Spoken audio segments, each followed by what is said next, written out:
Praise the lord. పునరుద్ధానుడైన యేసుక్రీస్తు నామంలో మీ అందరికీ నా శుభాభివందనాలండి. బాగున్నారా? యేసయ్య మీ అందరినీ ఆశీర్వదించును గాక. అనుదిన వాత్సల్యత అను నేటి వాక్య ధ్యానాంశాన్ని ఈ ఉదయకాలం ధ్యానించుకుందాం రండి. పరిశుద్ధ బైబిల్ గ్రంథములో నుంచి ఆదికాండము 26వ అధ్యాయము 12వ వాక్య భాగాన్ని నేను చదువుతాను. వీలైతే బైబిల్ తెరిచి వాక్యాన్ని గమనించండి. ఇసాకు ఆ దేశమందున్న వాడై విత్తనము వేసి ఆ సంవత్సరము 100 ఫలము పొందెను.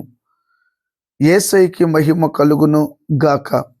ప్రియమైన దేవుని ప్రజలారా, దైవ జనాంగమా, ఈ ఉదయకాలం ఈ చక్కటి వాగ్దానముతో కూడిన మాటలు నా దేవుడు సూటిగా నీ కుటుంబంతో మాట్లాడుతున్నాడు, నీ పిల్లలతో మాట్లాడుతున్నాడు, నీ వ్యవస్థతో మాట్లాడుతున్నాడు. ఏమని మాట్లాడుతున్నాడు? దైవ జనాంగమా గమనించండి.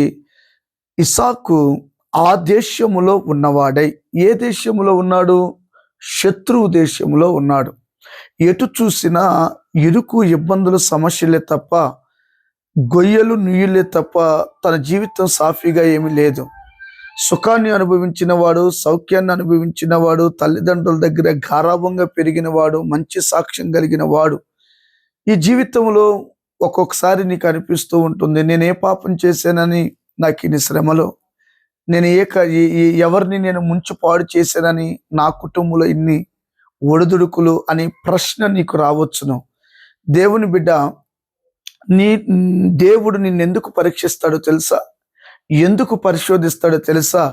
నిన్ను ఒక ఉన్నత స్థితిలో పెట్టడానికి దేవుడు కోరుకుంటాడు. అయితే శత్రువు దేశంలో ఒక విత్తనం వేశాడు. ఆ విత్తనమే దేవుని వాక్యం, ఆ విత్తనమే దేవుని తోడు. ఆ విత్తనాలు భూఫలమైన విత్తనాలు వేసి 100 ఆశీర్వాదాన్ని పొందుకున్నాడు. ఇక 100 ఆశీర్వాదం ఉన్న కుటుంబం ఎలా ఉంటుందండి? సంతోషంగా సంబరాలు చేసుకుంటూ ఆనందంతో ఉత్సాహంతో కాలాన్ని గడుపుతారు. ఒక ప్రశ్న ఈ ఉదయకాలం నా గుండెల్లో పుట్టిన మాటను మీ జ్ఞాపకం చేయాలని ఆశపడుతున్నాను. భార్యాభర్తల కుటుంబ వ్యవస్థ ఎలా ఉండాలి అనేది ఉదయకాలం ప్రభు మాట్లాడుతున్నాడు. ఒక కుటుంబంలో ప్రాముఖ్యంగా ఉండాల్సింది ఏమిటి అనేది మనం తెలుసుకోవాలి. దేవుని బిడ్డలారా, ఇసాకు ఆ దేశంలో విత్తనాలు వేసి 100 ఫలము పొందాడు కదా. ఫలము అంటే ఏమిటి అనుకుంటున్నారు మీరు? డబ్బు అనుకుంటున్నారా? ఇల్లు అనుకుంటున్నారా? కారు అనుకుంటున్నారా? మంచి స్థాయి అనుకుంటున్నారా? స్థితి అనుకుంటున్నారా? ఈ రోజున కోట్ల రూపాయలు పడగలెత్తిన వారి కుటుంబంలో కూడా చిన్న భిన్నంగా విచ్ఛిన్నమైపోతున్నాయి, విచ్ఛిన్నంగా మారిపోతూ ఉన్నాయి. నేనంట ఫలము అంటే ఏంటో తెలుసా అండి? గలతీయులు రాసిన పత్రికలో ఒక మాట ఉంటుందండి. 5వ అధ్యాయము 22వ వాక్యాన్ని చదివితే, ఆత్మ ఫలము ఏమనగా, ఒక ఆత్మీయుడు, ఒక దేవుని నమ్మిన బిడ్డ, ఆత్మస్వరూపిణి ఆరాధన చేసే కుటుంబాలు మొట్టమొదటిగా ఉండాల్సింది ప్రేమ. ఆత్మ ఫలం ప్రేమ. ప్రేమ కలిగిన భర్త ఓర్చుకుంటాడు, ప్రేమ కలిగిన భార్య సహించుకుంటుంది, ప్రేమ కలిగిన పిల్లలు లోబడతారు. నేను అంటాను, ఈ రోజున కుటుంబ వ్యవస్థ పాడైపోవడానికి కారణం ఏంటి? ఈ రోజున భార్యని విడిగా కొట్టేవాళ్ళు లేకపోలేదు, భార్యని హింసించే వాళ్ళు లేకపోలేదు. నువ్వేం తెచ్చేవే, నా పెళ్ళికి నువ్వు ఏం పెట్టారే మీ అమ్మా నాన్న అని శాసిస్తూ వారిని ఇబ్బంది పెడుతూ గందరగోళం చేసేవాళ్ళు లేకపోలేదు. ఒరే తమ్ముడా, ఆడవాళ్ళు తెచ్చే డబ్బుతో బ్రతికేవాడు నువ్వే అమ్మగాడివి. కష్టపడి నువ్వు ఉద్యోగం చేసి సంపాదించి నీ కష్టార్జితం నీ భార్య పిల్లలు తినడమే గొప్ప ఆశీర్వాదం నాయన. వారేం తెచ్చారు, వీరేం తెచ్చారని సూటిపోటి మాటలతో నువ్వు టార్చర్ పెడితే ఏది విత్తుతావో అది కోసుకోవాలన్నది వాస్తవం. తర్వాత ఆ భార్య లేకపోతే నీ బ్రతుకు ఎలా మారుతుందో ఆలోచించేయి. ఒకవేళ వేరొక వివాహం చేసుకున్న వచ్చే ఆ బిడ్డ ఎలా ఉంటుందో నీకు తెలియదు. చక్కటి భార్యని దేవుడు నీకు ఇస్తే ఇబ్బంది పెడుతున్నావు. ఈ రోజున కుటుంబంలో ఎందుకు ఈ తారతమ్యాలు జరుగుతున్నాయంటే ప్రేమ లేకపోవడం. ప్రేమ కలిగిన వాడు సహించుకుంటాడు. ఇప్పుడు నిజంగా దేవుణ్ణి ఎవడైతే ప్రేమిస్తాడో భార్యని కొట్టడం.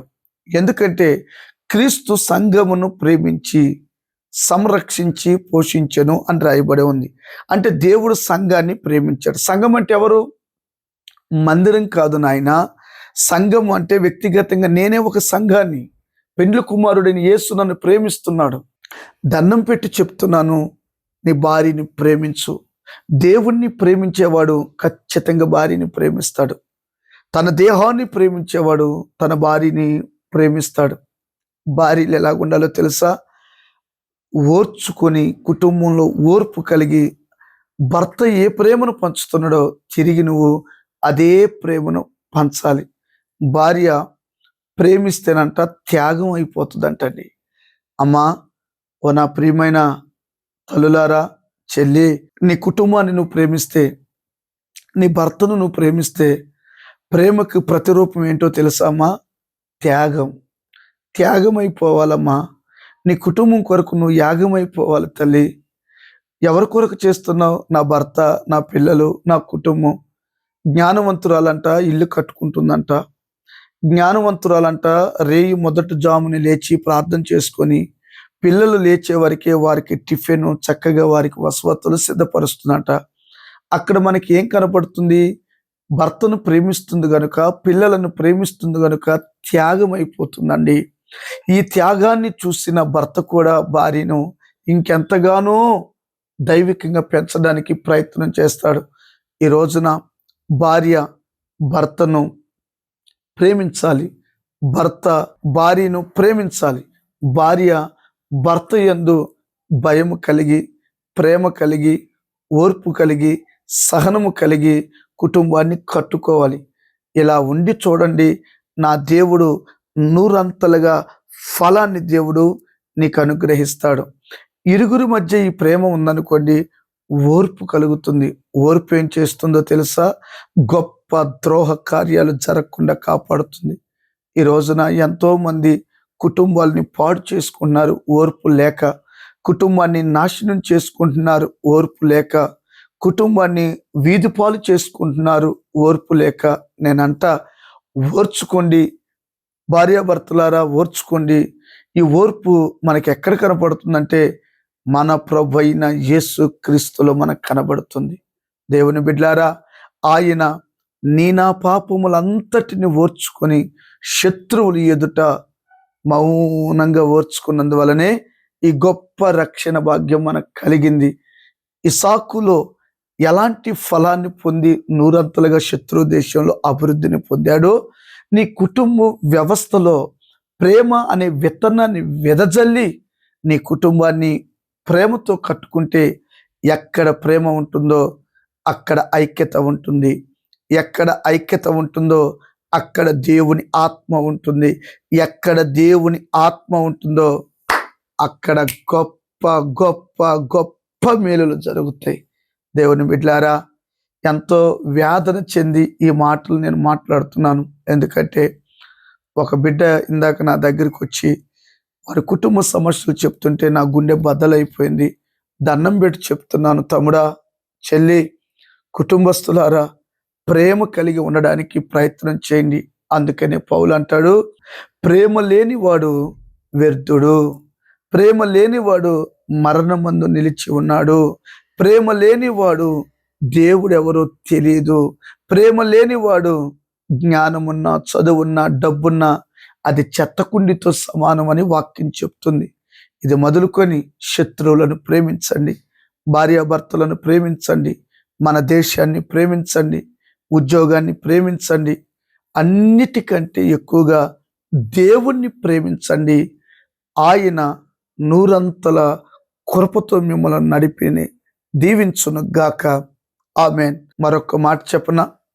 యేసయ్య నిన్ను నన్ను పాపములో, శాపములో, లోకములో ఉన్న మనలను వెతికి వెంటాడి రక్షించినట్లుగా భార్య చిన్న చిన్న తప్పులు చూస్తే ప్రేమించలేవు, భర్త చిన్న చిన్న తప్పులు చూస్తే ప్రేమించలేవు.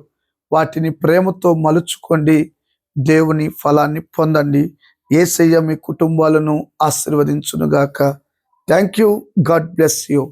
చిన్న ప్రార్థన చేసుకుందాం. ప్రేమ కలిగిన మహాపరిశుద్ధుడా, దయగలిగిన రాజా, ఇసాకు ఫలము నూరంతలుగా పొందినట్లు ప్రేమలో నూరంతల ఫలము పొందే సాక్షులుగా బ్రతుకున్నట్లు కృప చూపమని యేసు నామమున అడిగి పొంది ఉన్నాము తండ్రి.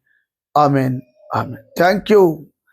God bless you. దేవుడు మీ అందరిని ఆశీర్వదించును గాక. ఆమెన్.